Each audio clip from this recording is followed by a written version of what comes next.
ഞാനൊരു സംഭവം കാണിച്ചിട്ട് ഞങ്ങൾക്ക് നന്നായിട്ട് കായ്ച്ച് നിൽക്കുന്ന കർമൂസത്തോട്ടാണിത്. ഇതെൻ്റെ കാര്യം ഇതെന്നാ, ഇതൊക്കെ കർമൂസയാണ്. ഇതവിടെ ഒരു വലിയ മരമുണ്ട് അതിൻ്റെ ഇടയിൽ, ഞങ്ങൾ കാണൂല. ഏറ്റവും അടിപൊളിയായിട്ട് ഇഷ്ടം നന്നായിട്ട് കായ്ച്ചിരിക്കുന്ന തോട്ടമാണിത്. അപ്പം ഞാൻ കാണിക്കാൻ പോകുന്ന വെച്ചാൽ നിങ്ങൾ കണ്ടു നോക്കിയതാ. ഇതെന്താ സംഭവം എന്നറിയോ?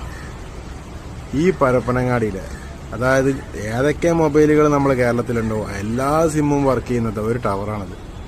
ഈ ടവറിൻ്റെ തൊട്ട് താഴത്താണിത് ഈ ഒരു കർമൂസ തോട്ടം. നന്നായിട്ട് കായ്ച്ചിട്ടുണ്ട്, എല്ലാത്തും അത്യാവശ്യം നന്നായിട്ട് കായുണ്ട്. നമ്മൾ മുന്നേ വീഡിയോ യൂട്യൂബിൽ ഇട്ടിരുന്നത്. അപ്പോൾ നിങ്ങൾ പറയും ടവർ ഉണ്ടായതുകൊണ്ട് കർമൂസ കായ്ക്കണില്ല, കർമൂസൊക്കെ ചുരുങ്ങി പോവാണ്, കായ്ക്കണില്ല, അങ്ങനെ ആകണം ഇങ്ങനെ ആകണം. ഇതിന് തൊട്ട് താഴത്തായിട്ടുള്ള ഈ ഒരു സംഭവം എന്താ കായ്ക്കണൊക്കെയാണ് സംഭവം എങ്ങനെയുണ്ട്.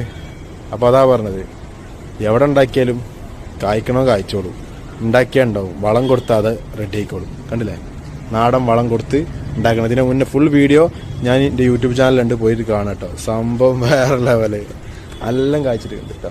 സംഭവം അതൊക്കെ ഇഷ്ടം പോലെ ഉണ്ട്, എല്ലാത്തുമ്മലും ഉണ്ട് കേട്ടോ.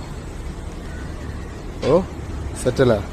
അപ്പോൾ അതാ പറഞ്ഞത്, ഇതാ കണ്ടോളി, ടവർ കണ്ടോളി, ഇതാ കർമ്മസ്ഥോട്ടം കണ്ടോളി.